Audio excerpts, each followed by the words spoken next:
Hey guys, welcome back to my channel. আজকের ভিডিওটা ছিল আমার মেয়েকে নিয়ে 8 মাস বয়সে আমি যে নর্থ বেঙ্গল ট্যুর করেছিলাম তার উপরে।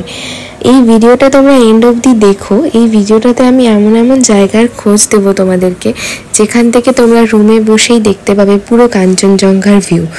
সো আমার সাথে এই ভিডিওটা পুরো এন্ড অবধি দেখে জানিও তোমাদের কেমন লাগলো। আহানার যখন 8 মাস বয়স তখন ওকে নিয়ে আমাদের এটা সেকেন্ড দার্জিলিং ট্রিপ ছিল।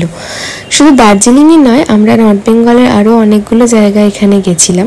প্রথমবার যখন আমরা গেছিলাম ওকে নিয়ে তখন আমরা দার্জিলিং গেছিলাম, সেকেন্ডবারেও আমরা ওকে নিয়ে দার্জিলিং গেছিলাম। বিকজ নর্থ বেঙ্গল গেলে একবার দার্জিলিং না গেলে মনটা ভালো লাগে না। দার্জিলিং হচ্ছে বাঙালিদের খুব স্পেশাল একটা জায়গা, তো আমাদের জন্য খুবই প্রিয় একটা জায়গা দার্জিলিং। তো দার্জিলিংয়ে আমরা একবার যাব, সাথে আমরা অন্য আরেকটি জায়গাও দেখাবো তোমাদেরকে, যেখান থেকে তোমরা একদম রুমে বসেই দিন রাত কাঞ্চনজঙ্ঘার সুন্দর ভিউ দেখতে পাবে। তো মেয়েকে নিয়ে ট্রেনে ট্রাভেল করার এক্সপিরিয়েন্সটা প্রথমবারেও খুব ভালো ছিল, সেকেন্ডবারেও খুব ভালো ছিল। আমাদের মতোই আমাদের মেয়ে ট্রাভেল ফ্রেন্ডলি হয়েছে বলা চলে, ওকে নিয়ে আমাদের কোনো অসুবিধা ফিল করতে হয় না। সো আস্তে আস্তে আমরা পৌঁছে গেছি নর্থ বেঙ্গল, বুঝতেই পারছো। হ্যাঁ, ট্রেন থেকে নেমে রাস্তার ভিউগুলো দেখতে দেখতে যাচ্ছি। কি সুন্দর চারদিকে গ্রিনারি, পাহাড়, আস্তে আস্তে পাহাড়ের দিকে উঠতে চলেছি। তো মেয়ে গাড়িতেও ভীষণ আনন্দ করতে করতে ওর বাবার সঙ্গে যাচ্ছে। তো মাঝে রাস্তায় আমরা একটা স্পট পেয়েছিলাম, সেই স্পটটা থেকে ভিউটা এত সুন্দর ছিল। তো অনেকক্ষণ যেহেতু ট্রাভেল করে আমরা আসছি, লং ট্রাভেল, তো আমরা ভাবলাম একটু এখানে রেস্ট নিই, একটু মজা করি, ওরও ভালো লাগবে, মেয়েরও ভালো লাগবে। সো আমরা সবাই মিলে ওখানে দাঁড়িয়ে কিছুক্ষণ একটু এনজয় করলাম, একটু খাওয়া দাওয়াও করলাম। তারপরে এসে গেলাম আমরা মিরিকে। রাস্তায় যেতে যেতেই মিরিকটা আমাদের পড়েছিল। সো মিরিকেও খুব ভালো একটা ভিউ পয়েন্ট ছিল। সেই ভিউ পয়েন্ট দাঁড়িয়ে ওখানেই খাওয়ার জায়গাও ছিল। সো ওখানে আমরা একটু খেলাম এবং ভিউ পয়েন্ট থেকে কিছুক্ষণ ফটোশ্যুট আর একটু ঘোরাঘুরি করে তারপর আবার আমরা এগিয়ে গেলাম। নর্থ বেঙ্গল গেলে একটাই ভালো জিনিস যে যেদিকেই তাকাই প্রচুর গ্রিনারি এবং চারিদিকের যা ভিউ, যেরকমই হোক, সেটা শীতকাল হোক কি গ্রীষ্মকাল হোক, সবসময়তেই ভীষণ সুন্দর লাগে। আমার তো এত পছন্দ পাহাড়ে যাওয়া যে যখনই আমরা সুযোগ পাই পাহাড়ের জন্য প্ল্যান করে ফেলি। এবং নর্থ বেঙ্গলে এত নানান রকমের জায়গা রয়েছে, ছোট ছোট জায়গা, যেগুলো এক্সপ্লোর করলে বিভিন্ন ভালো ভালো ভিউ দেখতে পাওয়া যায়, ভালো ভালো স্পটসে পৌঁছানো যায়। এবং এখন সব জায়গাতেই যাতায়াতের ভালো ব্যবস্থা রয়েছে এবং থাকার জন্য ভালো ভালো হোমস্টে রয়েছে। তো যে কোনো সময় যে কোনো জায়গাতেই গিয়ে এখন লোকেরা ক্যাম্পিং করা, থাকা, এগুলো করতেই পারে। এবং বাচ্চাকে নিয়ে প্রথমবার যেহেতু আমরা একবার দার্জিলিং গিয়েছি, তো আমরা এর পরের বারের ট্রিপটা একটু উঁচুর দিকেই করেছিলাম, কারণ ওর তখন 8 মাস বয়স। তো বাচ্চাদের একটা অল্টিটিউডে নিয়ে যাওয়ার জন্য রেস্ট্রিকশান থাকে, খুব হাই অল্টিটিউডে খুব ছোট বয়সে বাচ্চাদেরকে নিয়ে যাওয়া উচিত নয়, এতে বাচ্চাদের কষ্ট হতে পারে এবং ওরা তো সেটা বলতে পারে না। সেই জন্য আমরা প্রথমবারে যখন গেছিলাম তখন দার্জিলিংয়েই গেছিলাম। ওখানে যখন আমার মেয়ে ওটাকে ইউজ টু করতে পেরেছে, যাতায়াত করতে কোনো অসুবিধা হয়নি। তো এর পরের বার আমরা ওকে নিয়ে যে জায়গাটায় যাচ্ছিলাম তার নাম হলো সুখিয়া পোখরি। সুখিয়া পোখরির কাছেই একটা হোমস্টেটা দেখো এত সুন্দর। এই হোমস্টেতে থেকে বসেই, রুম থেকে বসে আমরা দিন রাত কাঞ্চনজঙ্ঘার ভিউ দেখতে পেতাম। এই ভিউগুলো আমাদের হোটেলের ব্যালকনি থেকে নেওয়া, এবং সামনে একটা সুন্দর টেরিসও রয়েছে ওই হোটেলটাতে। ওই টেরিসটা থেকেও বসে তোমরা রাত্রিবেলায় বারবিকিউ করতে পারো, দিনের বেলা ভিউ এনজয় করতে পারো, ফটোশ্যুট করতে পারো, ভীষণই ভালো। এবং আমি এর কন্ট্যাক্ট ডিটেলসটাও দিয়ে দেবো, তোমরা চাইলে এখানে বুকিং করে আসতে পারো। এই হোটেলটার নাম হচ্ছে দেওরালি রিট্রিট। এখানে এসে মানে আমাদের এত ভালো লেগেছে হোটেলটায় পৌঁছানোর পরে। এই হোটেলটার ভেতরটাও খুবই সুন্দর। এটা দোতলা একটা হোটেল, এদের এখনও এক্সটেন্ড করে নতুন আরও বানানো হচ্ছে, 3 তলাও হচ্ছে, এবং আরও সামনেও ওদের আরও অনেকগুলো হোটেলের কাজ চলছে, ওরা বলছিল আমাদেরকে। সো এটা হচ্ছে আমাদের রুমের সামনের ব্যালকানি, এবং ব্যালকানি থেকে ভিউ দেখো, কাঞ্চনজঙ্ঘা একদম দেখতে পাওয়া যাচ্ছে। আমরা সকাল বিকেল রাত্রির প্রত্যেকটা মুহূর্তে ঘর থেকে বসে, ব্যালকানি থেকে বসে কাঞ্চনজঙ্ঘা উপভোগ করেছি। সেই জন্যই এত প্রিয়, কারণ বাচ্চাকে নিয়ে সবসময় বিভিন্ন জায়গায় ঘুরে ঘুরে তো তো যাওয়া সম্ভব না, ও অনেকটাই ছোট, রেস্টের দরকার আছে, খাওয়া দাওয়া ঠিক সময় হওয়া দরকার আছে। সেই জন্য ওকে নিয়ে এমন একটা জায়গার খোঁজ করছিলাম যেখানে আমরা রুম থেকেই বসে অনেকটা ভালোভাবে টাইম স্পেন্ড করতে পারি। এবং হোটেলের অ্যাটমসফিয়ারটাও খুবই ভালো ছিল, ওদের রান্নাবান্নাও খুবই ভালো। এবং আমাকে বাচ্চার জন্য ওরা কিচেন অ্যাক্সেস করে বাচ্চার রান্নাও করতে দিয়েছিল, আমি নিজে হাতে বাচ্চার রান্নাও ওখানে করতে পেরেছিলাম। এবং ওরা ওখানে লাইভ মিউজিক, নিজেরাই গান বাজনা করে, খুব ভালো করে এনজয় করেছি। এবং আমাদের আশেপাশে যারা ছিল তাদের সাথে আমার মেয়ে এত ফ্রেন্ডলি হয়ে গেছিলো যে তাদের ঘরে অনেকক্ষণ থেকেছে, তাদের সঙ্গে গল্প করেছে। তারপরে এইভাবে সারাটা দিন কেটে রাত হয়ে গেল।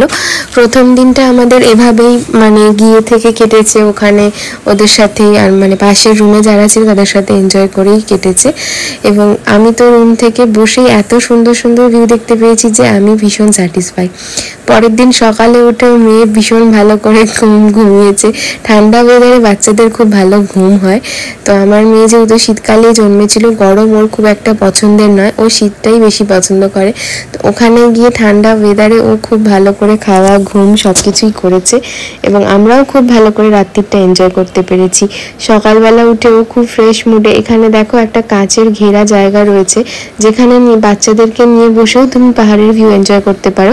তাতে কি হয়, বাচ্চারা ঠান্ডাও লাগবে না, কাজটা যেহেতু বন্ধ রয়েছে তো ঠান্ডা লাগার চান্স নেই, এবং ভিউটা বসে এনজয় করতে পারো। আর আমরা ওপেন জায়গা থেকেও এনজয় করতে পারি, বাট বাচ্চা তো সবসময় ঘুমাবে না, কিছু সময় যখন ও জেগে থাকে তখন ওকে আমরা এখানে রাখতে পেরেছিলাম। এবং এখানে ওই পাশের বাড়ি মানে পাশের রুমে যে মেয়েটা ছিল তাদের সাথে আমার মেয়ের এত ভালো ফ্রেন্ডশিপ, দেখো তাদের কোলে করেই অনেকক্ষণ টাইম স্পেন্ড করেছে। এবং কাজগুলো খুলে দিলে এরকম ফাঁকা ওপেন ভিউ দেখতে পাওয়া যায়। ওর বাবা ওকে কোলে নিয়ে নিয়ে মাঝে মাঝে বাইরেও ঘোরাচ্ছিল যাতে ওর একটু ভালো লাগে, কারণ আমি ম্যাক্সিমাম সময়টাই একটু ওপেন জায়গাতে থাকছিলাম, বিকজ আমার ফটো তুলতে খুব ভালো লাগে। তো ওখান থেকে ফটোগুলো তুলতে খুব সুবিধা হচ্ছিল, তো মেয়েকেও ওই জন্য আমরা ওখানে নিয়ে আসছিলাম। বাট বাকি সময়টা ওকে আমরা এই বন্ধ জায়গাটার মধ্যেই রাখছিলাম, এবং এখান থেকেও ও ভিউ দেখতে পাচ্ছিল বলে খুব মজা করছিল। তারপর আমরা ঝটপট রেডি হয়ে নিলাম, কারণ আমাদের এখানে একদিনেরই স্টে ছিল। একদিনে দিন রাত্রি এত ভালো উপভোগ করেছি যে আমরা ভীষণ স্যাটিসফাই। তো সকালবেলায় আমরা রেডি হয়ে চলে এলাম ওই টেরিসটাতে, যেই টেরিস থেকে ভালো ভিউ দেখতে পাওয়া যায়। তো ওখানে এসে কিছুক্ষণ আমার মেয়েকে নিয়ে আমি এনজয় করলাম, একটু ফটোশ্যুট করলাম।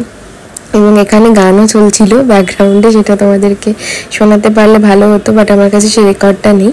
তো ওই গানটা শোনার পরে আমরা বেরিয়ে পড়লাম আজকে দার্জিলিংয়ের জন্য।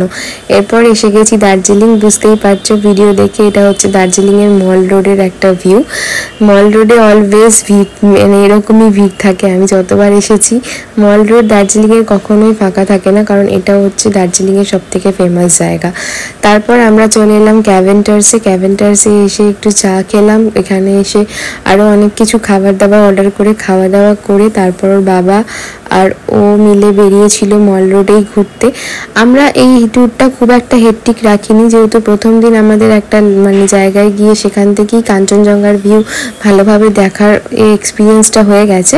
সো পরের দিন আমরা জাস্ট চিল করে দার্জিলিংয়ে এসে খাওয়া দাওয়া, মল রোডে এনজয় করা, এভাবেই আমাদের ট্যুরটা প্ল্যান করেছিলাম। এবং আমাদের কিছু শপিং করার ছিল, সো দার্জিলিংয়ের লোকাল মার্কেট ঘুরে ঘুরে আমরা একটু শপিং করছিলাম। এখানে উইন্টার ওয়্যার এত সস্তা এবং এত ভালো কোয়ালিটির পাওয়া যায়, তো আমরা যখনই নর্থ বেঙ্গল আসি তখন এখান থেকে কিছু না কিছু কিনে সবার জন্যই নিয়ে যাই। আর মেয়ের জন্য, তখন মেয়ে যেহেতু ছোটো, ওর জন্য তখনও কিছু কেনা হয়নি ভালো মতো, তাই আমরা ওর জন্য কিছু শপিং করার জন্য গেছিলাম। এবং এখানে হোম ডেকরেরও খুব ভালো ভালো জিনিস পাওয়া যায়, তো সেগুলো আমরা এখান থেকে ঘুরে ঘুরে কিনি। আমার ভীষণ শখ বাড়ির ঘর জিনিসপত্র কিনে সাজানোর, তো ওখান থেকে কিছু জিনিস আমরা কিনেছিলাম। তারপর মল রোডেই নর্মালি ঘোরাঘুরি করে সারাটা দিন প্রায় এভাবেই ঘুরতে ঘুরতে কাটিয়ে দিয়েছি। আমাদের খুবই ভালো লাগে এই জায়গাটার মধ্যে ঘোরা আর শপিং করা আর খাওয়া। এত ভালো ভালো খাওয়ার ওখানে প্লেস রয়েছে, গ্লেনারি, কেভেন্টার্স এবং লোকাল ফুড, মোমো, এগুলো এত ভালো লাগে। মোমো খাওয়ার জন্য এই মল রোডের পেছনেই একটা জায়গা রয়েছে যেখানে খুব ভালো অথেন্টিক মোমো পাওয়া যায়, তো সেখানেও গিয়ে আমরা মোমো খেয়ে মোমোটা এনজয় করেছিলাম। তারপর একটুখানি জাস্ট পাশে দার্জিলিং থেকে একটু এগোলেই ঘুম স্টেশনের দিকে যাওয়ার পথে একটা মনেস্ট্রি পড়ে, তো সেই মনেস্ট্রিতেও আমরা গেছিলাম, কারণ সারাদিন শুধু মল রোডে ঘুরে কী হবে, একটু আশেপাশের জায়গাগুলো দেখা ভালো, সেই হিসাবে আমরা একটু মনেস্ট্রিটাও গেলাম। মনেস্ট্রিতে গিয়েও ভালো লাগছিল, বেশ শান্ত পরিবেশ। তারপর একটু ঘুম স্টেশনের আশপাশ থেকে ঘুরে ভিউ দেখে তারপর আমরা চলে এলাম নিজেদের হোটেলে। এই ট্রিপটায় আরও একটা অ্যাডভেঞ্চার ছিল যে আমরা প্রথমবার রাত্রিবেলায় পাহাড় থেকে নিচে নামার এক্সপিরিয়েন্স ফিল করছিলাম।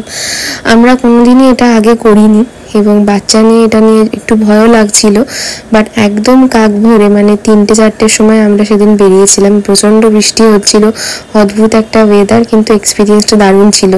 আমাদের যে ড্রাইভার দাদা আমাদেরকে নিয়ে এসেছিলো আমাদের এয়ারপোর্ট থেকে ফেরার জন্য, পিক অ্যান্ড ড্রপ বলা ছিল, তো উনি আমাদেরকে বললেন যে দিনের বেলায় আপনি কেন যাবেন, রাত্রিবেলাতে আমরা এখন নিয়ে যাই, আপনার অসুবিধা নেই। আমাদের সকাল 7টার সময় ফ্লাইট ছিল, তো ওনারা বললেন আমরা ইজিলি আপনাদেরকে এয়ারপোর্ট সকালে ড্রপ করে দেব। তো এসে গেছি এয়ারপোর্টে, এবং এই ড্রপটা সকালে হওয়াতে একটা ভালো হয়েছিল যে রাত্রিবেলায় আমরা দার্জিলিংটা অনেকটা এনজয় করার টাইম পেয়েছিলাম, এবং মেয়েও যেহেতু অনেকটা ঘুমিয়ে তারপর এসেছিল, তো সকালবেলায় উঠে ওর মুডটা অনেকটা ফ্রেশ ছিল। গাড়িতেও ও ঘুমাতেই এসেছিল এবং রাতে ও একটা ভালো স্লিপ নিতে পেরেছিল। আমরা প্রথমে ভেবেছিলাম বিকেলবেলায় বেরিয়ে যদি শিলিগুড়ি এসে থাকি, তো শিলিগুড়ি থেকে আবার সকালবেলা উঠে আমরা এয়ারপোর্ট আসবো, বাট প্ল্যানটা অন্যরকম হওয়াতেও একটু বেশ অ্যাডভেঞ্চারও হয়েছিল। এবং আহানার প্রথমবারে ফ্লাইট জার্নি খুব স্মুথ হয়েছিল। সকালবেলায় ও উঠে কিছুক্ষণ খাওয়া দাওয়া করে তারপর আবার যখন নিজের ন্যাপ নিচ্ছিল সেই সময় ওর ফ্লাইটে ওঠার ছিল, সো খুব ভালোভাবে পিসফুলি নিজের ফ্লাইট জার্নিটা করতে পেরেছে। বাচ্চাদের সাথে ছোট ছোট কিছু ট্রিক্স ফলো করলে জার্নিটা অলওয়েজ খুব স্মুথ হয়। অল ওভারে আমাদের এক্সপিরিয়েন্স যেহেতু খুব ভালো, তাই আমি এই ভিডিওটার মাধ্যমে তোমাদেরকে সেটা শেয়ার করলাম। আশা করি তোমাদের খুব ভালো লাগবে।